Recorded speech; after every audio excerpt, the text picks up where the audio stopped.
Amigas y amigos, estamos de vuelta un domingo más, ¿no? Después de haber celebrado Navidad y Año Nuevo, con todo lo que implica de la conciencia de la cercanía inaudita de Dios en la fugacidad del tiempo, pero un tiempo que siendo fugaz es también la oportunidad para profundizar en esa toma de conciencia, tomar conciencia de lo que significa que esa fugacidad amenazada de ser por nada, fugazmente, recibe el don del acceso al acto eterno divino, porque el acto eterno divino irrumpe en esa fugacidad. Es el yo soy, el tetragrama sagrado, ¿no? El yo soy, que es el tema del acto eterno, el que es, el ser por antonomasia, ¿no? Que siendo y sin dejar de ser el que es, el Altísimo, el que está en el cielo, ¿ya? Irrumpe realmente. Yo estoy, ese yo soy es un yo estoy, es la cercanía inaudita, ¿no? Y vimos lo que significa esa cercanía en el pesebre de Navidad, ¿ya? En la periferia, ¿ya? El tema del domingo de hoy, el primer domingo de enero, y los domingos que seguirán en enero, será profundizar más en eso mismo, que nunca llegaremos a la profundización plena de lo que eso implica, ¿no? Pero además este primer domingo coincide, mañana será el domingo, el día de la Epifanía o de los Reyes, que llaman ahí. Esa Epifanía que es un texto, a partir de un texto elaborado por el Evangelio de Mateo, sinóptico, ¿no? Ya el capítulo 2, ¿no? El famoso texto de los Reyes de Oriente, ¿no? Que es obviamente teología, eso no es narración biográfica, ¿no? Como la estrella es el tema profético de la Corba, del libro de los números, ¿no? La estrella, digamos, que significará la esperanza, el futuro, digamos, la estrella que implica que el futuro recibirá el don de lo que significa la cercanía del reino, ¿ya? Esa estrella, en cambio, no es un elemento que queda solo de los judíos, digamos, sino que se abre, se supera ese narcisismo y se abre a toda la gente, representada por los gentiles, los que vienen de Oriente, ¿ya? Vienen de Oriente siguiendo esa estrella. Es para ellos, la estrella es para todos sin ninguna excepción. Es todo lo que desarrollará, y este texto de Mateo implica ya lo que significó hacia el año 45, ¿ya? El concilio famoso de Jerusalén, en que se superó ese narcisismo judío en el judeocristianismo. No hay ni judío ni gentil. Queda reventada la perspectiva de que cierto judío pensaba que esa erupción era exclusiva para ese pueblo judío. No. Se revienta ese narcisismo, lo que significaba el misterio escondido de Dios que ahora se revela, dirá Pablo en Efesios, ¿no? Es que todos somos igualmente hijos de Dios. No hay unos preferidos a otros. Se revienta esa lectura narcisista de la esperanza. Es abierta a todos. Lo que elaborará con fuerza, una vez se le prende la ampolleta, diríamos, ¿no? Pablo, que primero lo persigue como fariseo, que explica él en Gálatas, ¿no? Después se da cuenta, descubre, toma conciencia de lo que implica y elaborará toda la teología de la superación del narcisismo, ¿no? No hay ni judío ni gentil. Y en la carta a los Gálatas dirá, en el capítulo 3, ¿no? Ya no hay ni judío ni gentil, ni esclavo ni libre, ni hombre ni mujer, ya que todos ustedes son uno en Cristo. Y luego en el capítulo 4 le dará una profundidad inaudita a eso, ¿no? Dice, porque al llegar la plenitud de los tiempos, Dios envió a su Hijo, nacido de mujer. Es la única alusión que hace Pablo a la tradición histórica, nacido de mujer en ese pesebre, ¿no? Nacido bajo la ley, para rescatar a los que se hallaban bajo la ley y para que recibiéramos la filiación adoptiva. La prueba de que sois hijos es que Dios ha enviado a vuestros corazones el espíritu de su Hijo que clama, Abba, Padre. La única vez, junto con Romanos, que Pablo mantiene esa palabrita aramea, la que dijo Jesús, Abba, papito, la única vez que aparece un judío diciendo a Dios, papito, esa tremenda cercanía. Y ahora esa cercanía puede ser asumida por los que han recibido el mismo espíritu, han recibido el don gratuito de la filiación. Pueden decirle, Abba, Padre.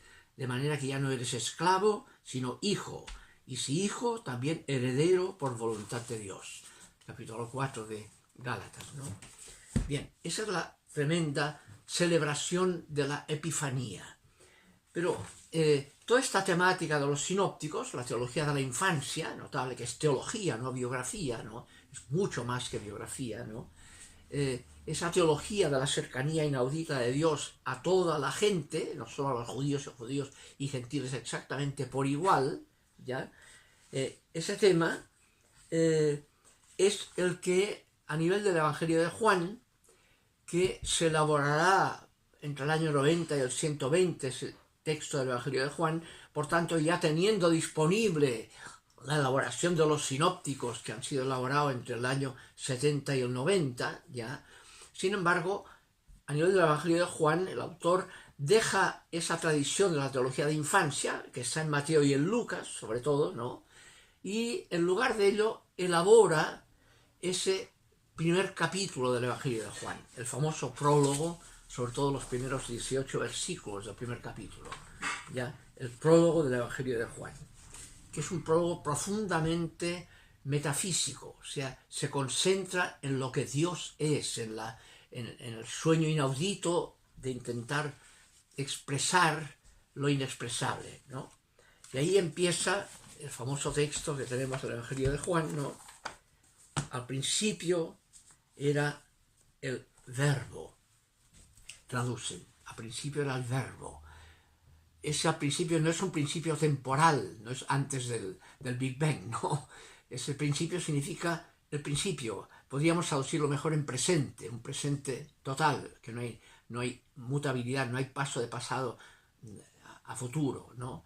Sino en el principio está el verbo, la palabra, está, ha estado, está y estará, porque es el principio eterno, el acto eterno inmutable que funda toda la infinitud espacio-temporal, ya no forma parte de esa infinitud espacio-temporal, es el concepto de arjé, de principio. De principio dice, ese acto eterno, siendo acto eterno, se autoexpresa, es autoexpresión propia, es relación, es el ser que se autoexpresa, el ser que es palabra de sí mismo, y esa palabra es la autoexpresión del ser. Más tarde el Evangelio de Juan lo pondrá en términos familiares, ¿no? Y dirá que ese ser es el Padre y el Hijo. El Hijo es la palabra que autoexpresa lo que es el Padre. Toda la teología juánica, yo y el Padre somos uno solo, ¿no? Yo estoy en el Padre y el Padre está en mí. Es lo mismo. En ese único principio profundo se autoexpresa. La palabra es autoexpresión de lo que Dios es, ¿ya? Es el tema trinitario ya ahí presente en el prólogo. El tema de que Dios no es yo tú. Es relación Padre-Hijo, Hijo-Padre. Ese es su único espíritu, ¿ya? Y así parte. Luego dirá, y la palabra estaba en Dios, y Dios era la palabra, kaitheos en o logos, y Dios era la palabra. Dios mismo es palabra eterna, ¿ya? Así ha sido y es en el principio. Es el contenido del principio. El fundamento de la realidad es relacional. Es Dios que se autoexpresa. Es Padre-Hijo, ¿ya? No hay anterioridad de padre a hijo, mientras hay padre porque hay hijo, y hay hijo porque hay padre. Es un tema eterno relacional, ¿ya? Eso es lo que marca la teología trinitaria profunda del monoteísmo judeocristiano que está aquí, ¿no? A partir de ahí, entonces, irá elaborando el prólogo. Dice, el logos, la palabra estaba en Dios, y Dios era el logos, ¿no? Y por tanto es la trascendencia, y por lo mismo que es trascendente, que es un acto eterno, es inaccesible a lo inmanente, no es prolongación de lo inmanente, no es otro mundo, sino que es la trascendencia del mundo, no es prolongación de esa misma inmanencia, no es sobrenatural, es trascendencia, es principio fundante, no es anterior ni posterior, está pero está como Dios está, no como el mundo está. Toda esa teología metafísica está ahí presente, ¿no? Y por eso el mismo prólogo termina en el versículo 18, la parte del prólogo, con esa frase notable: a Dios nunca lo ha visto nadie, versículo 18. La inmanencia no tiene capacidad de acceder a lo que es la trascendencia, porque la trascendencia trasciende toda experiencia inmanente, la trasciende. No es más en la misma línea, sino que no tiene nada que ver con lo que es la experiencia espacio-temporal propio de la inmanencia, ¿no? Y por eso dirá el versículo 18, a Dios nunca lo ha visto nadie, pero en cambio dice, pero el unigénito de Dios, y ahí pone una expresión notable, el unigénito de Dios, poniendo una categoría de engendramiento, el único engendrado de Dios, el único hijo, ¿no? Que está en el seno del Padre, dice, colpos, seno, está en el seno del Padre, Él es el unigénito hijo o logos de Dios, que es igual al Padre, esa autoexpresión del Padre. Él y solo Él nos ha podido revelarlo, nos lo ha podido mostrar, exegesato, nos lo ha manifestado, ¿ya? Como la manifestación, la epifanía, ¿no? La visibilidad de Jesús es la epifanía del acto eterno divino. Quien me ha visto a mí, el visible, ha visto al Padre, porque al Padre nunca lo ha visto nadie, a Dios nunca lo ha visto nadie, pero el unigénito de Dios que está en el seno, y por esa categoría de seno de Dios, obviamente es una categoría de madre, las madres tienen seno, no los padres, ¿no? ¿Ya? Y por tanto es padre-madre, es el seno, es lo más íntimo del ser de Dios, es su carácter relacional, su autoexpresión como hijo o como verbo, como palabra, ¿ya? Esa es la profundidad que tiene este texto, ¿no? Eso lo elabora también después el mismo Evangelio de Juan, ¿ya? Cuando dirá en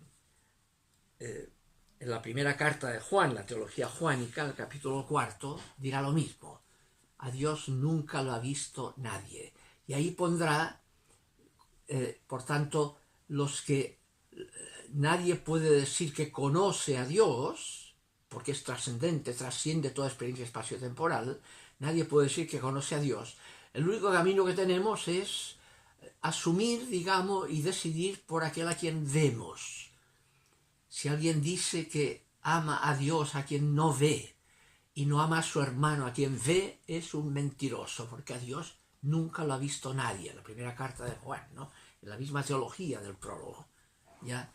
Y por tanto, eso marcará la famosa parábola con que termina el bloque de parábolas del Evangelio de Mateo, el capítulo 25 de Mateo, con aquella parábola del juicio final, del criterio en definitiva para ver cuándo accedemos, nos es dado acceder, somos fieles al don que se nos da de acceder a lo eterno, que es siempre que han hecho esto a uno de estos últimos, andaba desnudo y me vestiste, tenía hambre y me diste de comer, tenía sed y me diste de beber, estaba en la cárcel y me visitaste, era inmigrante y me acogiste. Siempre que lo hicieron a uno de estos, los últimos de todos, dice el texto, a mí me lo hicieron.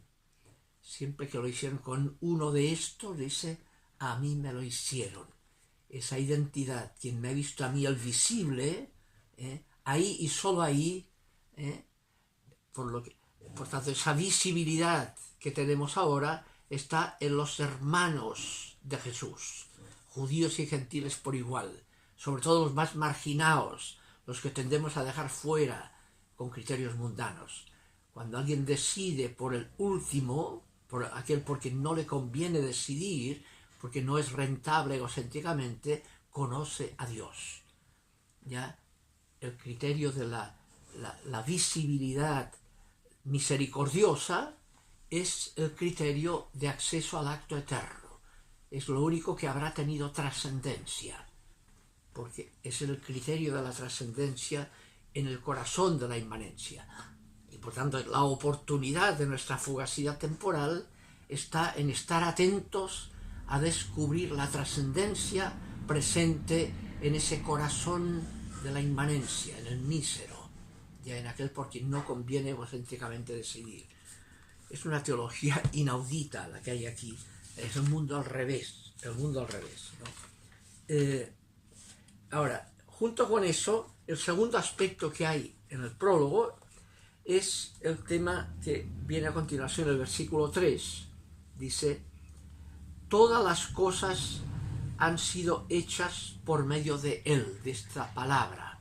Todas han sido hechas por medio de Él.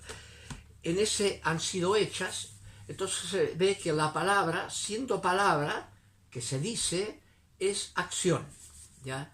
Fíjense, la palabra, aunque dice logos en griego, la teología que hay detrás de ese logos puesto en griego es la teología del término hebreo dabar. El concepto de dabar, la palabra en el mundo hebreo, a diferencia del logos en griego, el dabar es un dabar que implica acción. Así como el logos griego es la palabra por medio de la cual informas y suscitas en quien la recibe la gnosis, o sea, el conocimiento, la idea correcta es estar bien informado. La palabra informa, el riesgo de la informática, como lo que pretende la palabra. No, la palabra no pretende informar. La palabra no es logos informativo, es dabar transformador, pretende transformar, va a la conciencia para que decida libremente en la línea de lo que es o de lo cual has tomado conciencia. Es el concepto de dabar, ¿no? La palabra pretende transformar, no informar. Va al corazón, no a la cabeza, a la inteligencia, añadiendo informaciones. Va a la conciencia para transformar la existencia, ¿ya? Y por tanto, conoce y por eso identificará el mundo hebreo, semita, identificará el conocimiento, no con la gnosis, la correcta idea, sino con la correcta existencia, que es el amor. Conoce quien decide amar, ¿ya? La palabra hebrea yadad, que significa conocer en hebreo, simultáneamente significa hacer el amor. Conoce quien hace el amor, o sea, quien ama, quien actúa amando, ese conoce. Y por tanto es fiel a lo que pretende la palabra, el que a partir de esa palabra toma conciencia que le motiva a decidir libremente en la dirección de amar, ¿ya? El que ama. Donde hay amor hay conocimiento de Dios, porque Dios es amor, identificará también Juan, el Evangelio de Juan, ¿no? Fíjense que en esa línea, cuando frente a este prólogo del Evangelio de Juan, lo asume un famoso clásico alemán, el más clásico, que es Goethe, en la obra clásica del Fausto de Goethe, en la segunda escena del Fausto, al comienzo, no, tercera escena, toma el prólogo, lo que ahora estamos reflexionando, y dice, el primer versículo: al principio era el verbo, y sigue: aquí me paro ya, ¿quién me ayudará a seguir adelante? No puedo hacer tan alto aprecio del verbo, de la palabra. Tendré que traducirlo de otro modo, dice, eso de palabra. Si el Espíritu me ilumina bien. Escrito está, en el principio era la mente, traduce ahí. En el principio era la mente. Medita bien el primer renglón, de suerte que tu pluma no se precipite, en la traducción. Es verdad que la mente es la que todo lo hace y crea, la mente. Debiera decir, en el principio era la fuerza, dynamism, la fuerza. No obstante, al escribirlo así, algo me advierte que no me quede en ello. Viene en mi ayuda el Espíritu. De repente veo claro y osadamente escribo: en el principio era la acción. Y ahí traduce el dabar, el logos, al principio era el logos, después de pensarlo, no es mente, no es fuerza, es acción.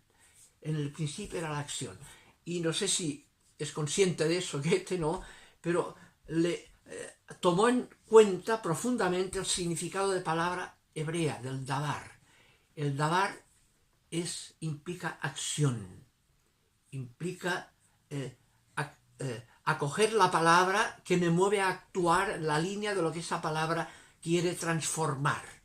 No pretende informar, no es logos, es dabar.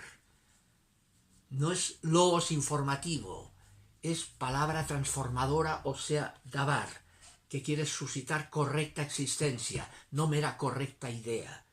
Esa es la profundidad que hay acá, ¿no? Ahora, eso implicará también que esa palabra, entonces, a partir del versículo 3, dirá, por medio de ella, con que esa acción, todo lo que es por medio de ella. Y nada de lo que es, dice, nada de lo que ha venido a la existencia al margen de ella, de la palabra, de esa acción. Es el concepto creador del verbo. Todo lo que es porque hay un principio que lo funda, que hace que sea, que transforma la nada en ser. Aquella palabra de Heidegger, aquella incógnita de Heidegger al final de la obra, que es metafísica, que dice todo es por nada, todo es fugaz y acaba no siendo, y sin embargo al final termina con aquel interrogante, y así termina el libro. Dice, pero si es la nada el fin de todo, ¿por qué hay entes y no nada? ¿Por qué hay y no hay? ¿Por qué hay ser y no nada? Pues bien, la tradición aquí es porque Dios es acción, porque yo soy y mi autoexpresión es la acción del verbo, porque yo soy acción creadora y acción transformadora. Soy interpelación a la acción, por tanto. Porque yo soy, por eso hay entes. Los entes tienen como fundamento el ser, porque de la nada no puede salir nada. Por medio de todo lo que dice el versículo 3, todas las cosas han venido a la existencia por medio de él, de esa palabra acción, y fuera de él nada de lo que es ha venido a la existencia. El versículo 4. Y luego vincula ese ser a la luz. Y la luz brilla en la tiniebla. Ese ser se constituye en luz y después dirá, y esa luz ilumina a todo hombre venido a este mundo. Y ahí vino a este mundo la luz y lo ilumina. Pero el mundo no lo conoció, dice. El mundo no lo conoció. Y entonces se juega ahí con un término, dice, vino al mundo y el mundo no lo conoció. No se dejó iluminar por esa luz de lo que es. Y sigue, vino a los suyos, traduce, esta idia, vino a los suyos, claro, todo lo que es porque Dios lo hace ser, ¿no? Es el principio del ser, ¿no? Vino a los suyos, son porque yo los hago ser, vino a los suyos, pero los suyos no lo reconocieron, dice. Y ahí juega con la palabra idios, que significa lo suyo, pero al mismo tiempo que significa lo suyo, tiene una connotación del riesgo de ser lo suyo narcisista, estar encerrado en lo propio, en lo mío, está en lo suyo, distraídos en lo suyo, y no se dan cuenta de lo que acontece porque están en lo suyo, distraídos en sus propias perspectivas, ¿no? Estábamos distraídos, y de ahí viene la palabra idiota, ¿no? Idiota significa que está en lo suyo, el narcisismo, no se da cuenta de que la realidad va por otro lado, o no abre los ojos a la luz que lo interpela en esa otra línea, porque está en lo suyo. Y después seguirá, pero los que lo reconocieron, les dio la posibilidad, no solo la posibilidad, les dio la exusía, la potestad servicial de ser hijos de Dios. A los que lo acogieron les dio la potestad de ser hijos de Dios. No por su carne y sangre, no viene de la dimensión fugaz, sino como don gratuito, sino por la voluntad de Dios, ¿no? Y ahí por eso culmina en el versículo 18 lo que ya dijimos, ¿no? Porque a Dios nunca lo ha visto nadie, es un don gratuito el acceso a lo eterno, sino que el unigénito de Dios que está en el seno del Padre-Madre, Él nos lo ha dado a conocer. Y desde ahí nos interpela a decidir, a actuar en la línea de lo que esa acción transformadora quiere producir, ese logos que esa acción quiere producir. Querría terminar con un pequeño texto de un libro que termina en la función activa del logos, ¿no? Dice, yo soy, el Yahvé, no un buen discurso, sino el verbo encarnado en la tierra de los hombres, escasos de esperanza y marginados por sus iguales. Soy el verbo que acoge al desvalido, al leproso, a quien contrajo el SIDA y al traficante negro que la droga le comerció. Soy, asimismo, el verbo que denuncia los abusos perversos de la gente enriquecida a costa de hambrear a los más pobres.